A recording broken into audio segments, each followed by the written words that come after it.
ஜெய் சீதாராம். அனைவருக்கும் வணக்கம். இன்றைய பஞ்சாங்கம் குரோதி வருடம் உத்தராயண புண்ணிய காலம் கிரீஷ்ம ருது ஆணி மாதம் 19ஆம் தேதி புதன்கிழமை 3/7/2024.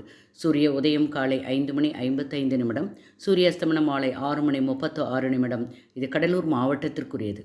இன்றைய திதி தேய்பிறை துவாதசி காலை 7:45 வரை உள்ளது. பின்பு திரையோதசி. நட்சத்திரம் கிருத்திகை அதிகாலை 4:51 வரை உள்ளது. பின்பு ரோகிணி நட்சத்திரம். யோகம் சூலம் காலை 9:58 வரை உள்ளது. பின்பு கண்டம் யோகம். கரணம் தைதுளம் காலை 7:45 வரை உள்ளது. பின்பு கரசை கரணம் இரவு 7:06 வரை உள்ளது. பிறகு வணிசை கரணம்.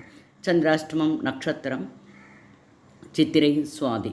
மேலும் ஜோதிட தகவல் அறிவதற்கு ஸ்ரீஹரி சக்கரா செல்வாம்பிகை நாச்சியார், பாண்டிச்சேரி 9789442808. வாழ்க வளமுடன். நன்றி, வணக்கம்.